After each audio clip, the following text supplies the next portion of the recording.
মুখ্যমন্ত্রীর পুজো উদ্বোধনকে কেন্দ্র করে বিরোধী দলনেতার যে কটাক্ষ, তার জবাবে কুণাল ঘোষ বললেন, মুখ্যমন্ত্রী পুজো উদ্বোধন করছেন না, করছেন হচ্ছে প্যান্ডেল উদ্বোধন। দেখুন কুণাল ঘোষ কি বললেন। তিনি এখন থেকেই সমস্ত জায়গায় পুজো উদ্বোধন করে হিন্দু বিরোধী। এই শুভেন্দু অধিকারী তিনি একটা কোনো তাল জ্ঞান থাকবে তো, একটা ন্যূনতম তো তাল জ্ঞান থাকবে, নেই ওনার। মমতা বন্দ্যোপাধ্যায় আজকে যে উদ্বোধন শুরু করেছেন, বা যদি মহালয়ার আগের দিন যে উদ্বোধন করেন, তিনি মণ্ডপ উদ্বোধন করেন, তিনি উৎসব উদ্বোধন করেন, পুজো উদ্বোধনটা কেন করবেন? তিনি পুজো উদ্বোধন করেন না। পুজোটা তো ষষ্ঠীতে বোধন হবে, পঞ্চমী অবধি সেখানে কোনো পুজো উদ্বোধন কারুরই হতে পারে না। এবার একটা কথা বলুন তো, শুভেন্দু অধিকারী এত বড় হিন্দু হিন্দু বলছেন তো, মহালয়ার দিন সকালবেলা বীরেন্দ্র কৃষ্ণ ভদ্রক যখন মহিষাসুর মর্দিনী রেডিও থেকে, আকাশবাণী থেকে সম্প্রচার হয়, তখনও তো দেবীপক্ষ আসেনি, তখন তো পিতৃপক্ষের তর্পণ চলছে। শুভেন্দু অধিকারী জানেন এটা? শুভেন্দু অধিকারী এটা জানেন? মহালয়ার ভোরবেলা আমাদের যেটা না শুনলে পুজো আসে না,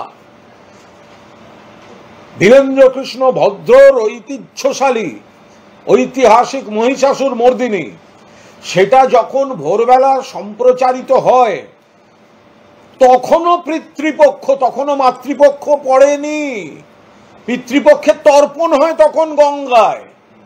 এটা জেনে কথা বলুন। মমতা বন্দ্যোপাধ্যায় যে উদ্বোধন করছেন,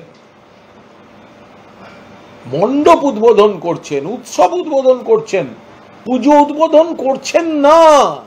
এবং ষষ্ঠীর বোধনের আগে, আচ্ছা এবার যদি উল্টো দিক থেকে বলি, আপনি জানেন কোন পাঁজির মতে কোথায় কোথায় দুর্গা পুজো শুরু হয়ে গেছে? এখন আপনি পুরুলিয়ায় যান, দুর্গা পুজো শুরু হয়ে গেছে, রাজবাড়িতে শুরু হয়েছে। তো তারা তো একটা ইয়েতে দেখছে, কোনো না কোনো পঞ্জিকার মতে তো দুর্গাপুজো শুরু হয়ে গেছে, তাদের 16 দিন ধরে চলবে। তো সুতরাং শুভেন্দু অধিকারী, মমতা বন্দ্যোপাধ্যায় তিনি 100 বার হিন্দু, ব্রাহ্মণ ঘরের কন্যা, কিন্তু তিনি সব ধর্মকে সম্মান করেন, ভালোবাসেন। তার বাড়িতে কালী পুজো হয়, নিজে সন্তোষী মাতার পুজো করেন, বগলা মায়ের মন্ত্র তার ঠোঁটে। দয়া করে ধর্ম নিয়ে মমতা বন্দ্যোপাধ্যায়কে আক্রমণ করবেন না। আমাদের ভিডিও ভালো লাগলে লাইক ও শেয়ার করুন, কমেন্ট সেকশনে গিয়ে জানান আপনাদের মতামত। আরও ভিডিও পেতে চ্যানেলকে সাবস্ক্রাইব করুন। প্রতি মুহূর্তে খবরের আপডেট পেতে প্রেস করুন বেল আইকন।